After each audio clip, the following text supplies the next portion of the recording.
Hey, how's it going? Stephen here from understandingaudio.com, where we clear up the confusion around music mixing and production. I teach the why as well as the how so that I can help you produce better music. If you're new and this is your first time hearing my voice, or even if it isn't, hit that subscribe button. And anything that I mentioned in this video that needs quick access will be linked in the description box down below. So let's get going. Today, I'm going to be talking about the dreaded off day in the studio, when you're not feeling at your best and things just aren't going the way you want. Now, when I'm talking about a studio, I don't mean a huge, high-end, very expensive recording studio. Your studio can be anything, home studio, whatever it is, just you and a laptop. This is what I'm talking about. So when I'm talking about an off day in the studio, that's what I mean.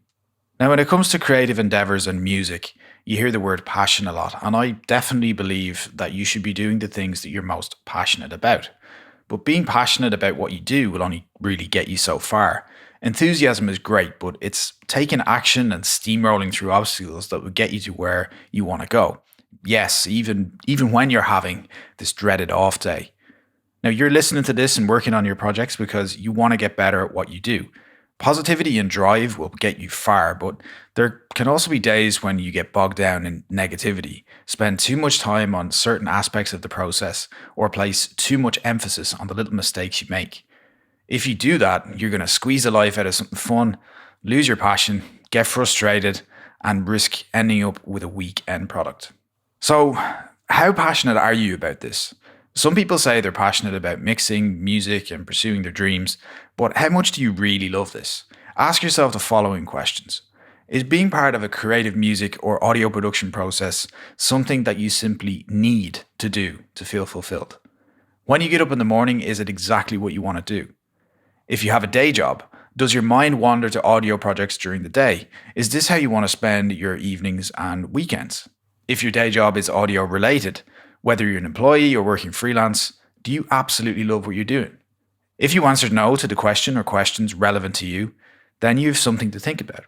So whether you're a rookie or a pro, there'll always be days where you don't feel as passionate about tackling the project in front of you. It's human nature, and we're not just emotionless, button-pressing robots, no matter how much some of our clients would sometimes like us to be. There are many reasons why you could be having an off day.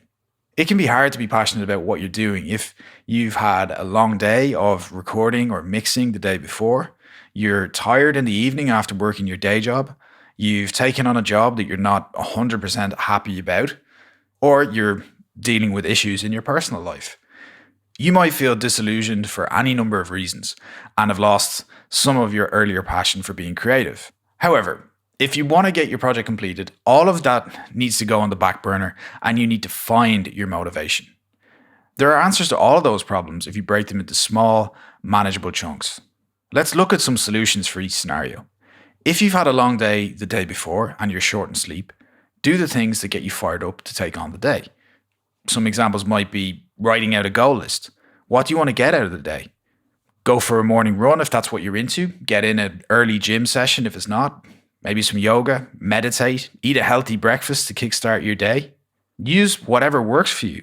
We all know what can cheer us up at the start of a potentially tough day. These days happen, so focus on making the best out of them. Now, on the other hand, if you're tired in the evening after working a day job, take some simple steps to re-energize. Some examples of that might be using your commute home to clear out any thoughts about your day job and relax. Now, that assumes you're not driving. If you're driving, you want to stay alert, but if you're on public transport, when you get home, take a quick nap. You might need it.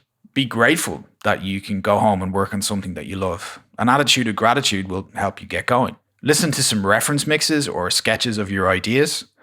And you want to make sure everything is ready to go when you get home.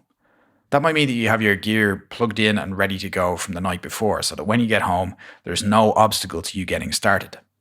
Being too tired to work on something is an easy excuse to make. You might feel tired, but more often than not, it's just a case that you've had enough of a specific task for the day. If you were legitimately exhausted, you'd need to go to bed. For example, I have a photographer friend who works long hours and often gets tired after a full day of shooting or editing, which is completely understandable. Yet when he gets home, his tiredness disappears when he gets to work on his music. He loves both photography and music, but sometimes the brain just needs a rest from a specific task and a new challenge. You have to get your head in the game. Now, if you're taking on a job that you're not 100% happy about, then that's really your fault. And I've been there as well. You have no one else to blame if you've committed to delivering something you're not comfortable with. Now, an easy way to avoid this is to be selective. Only work with your ideal clients. If you haven't defined an ideal client, I suggest you do that. Set the terms of the project before you start. Make sure budgets and agreements are in place before anything gets going.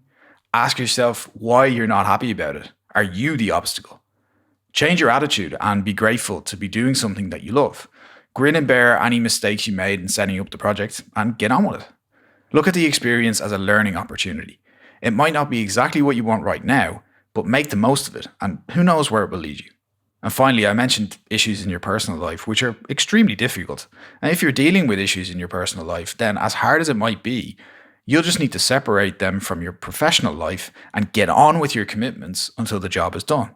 After that, you can pick up where you left off with any personal situations. The truth is, everybody has an off day every now and then. If you're a human, it happens.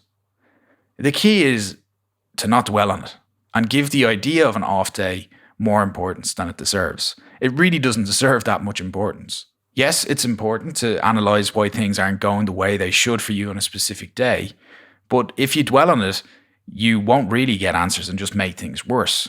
Once you do figure out what it is, you have to keep going until you get the job done. Once it's done, you'll feel better. Otherwise, no one will ever hear your fire mixtape, your EP, or whatever it is you're working on. So if you've listened for this long, I want to ask you, how do you deal with off days? Is there something important that I've missed? If there is, share it in the comments because you might help a lot of people. The main thing to remember about all of this is that off days do happen, but don't let them turn into full days where you get completely derailed. You're in control of your emotions and the actions that you take, so make sure you take the most appropriate action to get your music and audio work done to the best possible standard. So that's it for today's episode. I hope you found it interesting and helpful, and if you did, then please drop a like, give me a thumbs up, because 1, you can let me know that this is helpful, and 2, lets other people know it's good stuff. And if you're not already aware, I don't just make podcasts, so if you want to know my next podcast or video, tutorial, or otherwise is ready to go, hit that subscribe button and you'll be notified whenever I've got something new for you. And that will be very soon. In the meantime, have fun making great music.